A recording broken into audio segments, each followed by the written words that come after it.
G'day everyone, on today's episode of Noelsy's Outdoors we're going to be showing you how to inspect the lower ball joints on the front of your 90 series Prado. So just to show you what kind of tools you're going to need to be able to perform this task, it's really just a basic service maintenance inspection. Really easy to do.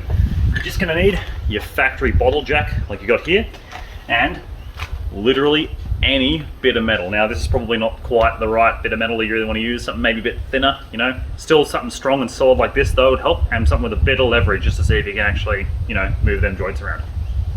The reason you want to be inspecting your lower ball joints on the front of your 90 series Prado is because fundamentally they have a design flaw where if the lower ball joint is to ever fail, there'll be catastrophic damage where basically your front tyre on whatever side the lower ball joint fails on will basically just rip out from underneath the bottom of the car.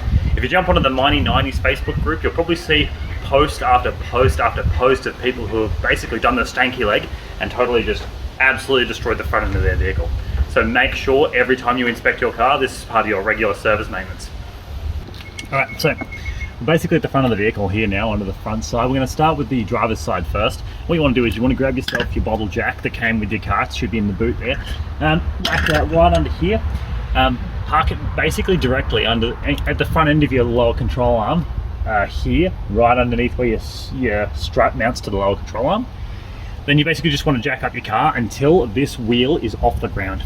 It just needs to be a little bit off the ground just so it can move. That's basically it, just to reduce the load, take the load off of that wheel to be able to check the joint. So I've just got ourselves a better look at where the actual bottle jack should be sitting. Basically you just need to wind it right up. I'm just using my fingers here, but you can probably just use whatever you really wanted, really. Right about there is about where you want it. And obviously then you just want to jack it up just enough so that this tyre here is off the ground so that you can move it freely with your hand. Now as you can see, what we've done is we've just jacked the car up just enough from there that we can move the wheel freely while it's off the ground. So those are the only height you need to pick it up to. That's pretty good. So just use my screwdriver here to point out what I'm looking at. Basically, this rubber just here is the cover for your lower ball joint where all your grease gets kept and all that sort of stuff there. This here, this metal piece is part of your lower control arm, and this metal thing here with all your bolts there, and there's another one on the other side is your actual lower ball joint. There's a casting off of the ball joint, that's part of your knuckle for your lower control arm. What we're essentially going to be doing is we're going to be essentially whacking in a pry bar into there. This screwdriver isn't big enough for this, but whacking a pry bar into here and latching on there like that. So we can screw it any closer. There we go. We're just going to be trying to attempt to check for any movement between like the actual rubber here and this metal piece. Now again, this isn't a big enough bit of metal to be able to flex this enough, but basically you can sort of get the idea. You basically just want to wedge it, like put it there onto that nut there, or that bolt just there, sorry. Then you just want to press down with your thing just to check for any sort of movement. Now if I just see if I can get this to refocus for us, there we go. And now as you can see, there's not much movement when I use this. Not much really at all, if any. But when I go and grab a bit more leverage, like this, I'll just whack this bar in here. This might even be overkill for this, I reckon. When I do this, and I just go flex, flex, the ball joint has a very small amount of play in it.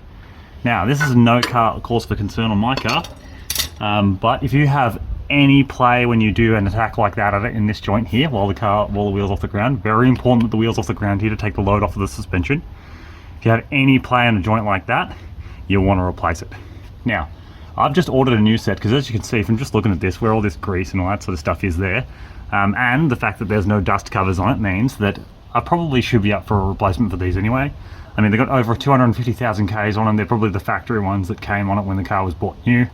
And it's just peace of mind. Like really, if you've done more than 100,000 Ks on one of these joints, you should change them anyway. Like absolutely. I'd in fact even argue that you should do them every 80,000 Ks. Doesn't matter the brand new, genuine, anything. The task is the exact same to do on the opposite side, over on the passenger side. I've just run over and tested mine out and it's pretty well exactly the same, but yeah, it looks the same condition, so physically they both could look like they use a replacement, but there's no play, so the car's still okay to be driving around in. But yeah, definitely thinking about ordering and replacing those. Alright, pretty simple. Yeah. So yeah, that's how you inspect your lower ball joints on your 90 series Prado. It's very easy. Again, you just got to jack your car up from your lower control arm, grab some kind of pry bar in there, maybe one about yay long, fits up in there snug, just give it a flex, and if you see any movement whatsoever in your lower ball joint, definitely consider having it replaced as soon as you possibly can. I'll put some images as I go through the video here of just pictures of people that have had LBJ failures and what that looks like, so that you can definitely consider, yeah, it's going to be a big expensive job if you ever fail an LBJ. But yeah, your lower ball joints, definitely inspect them every time you can. Thanks so much for watching again. Thanks again for watching another episode of Noelsy's Outdoors. This time I took time to show you all how to inspect your lower ball joints. Yeah, but keep an eye out for any other new content, and we'll catch you next time.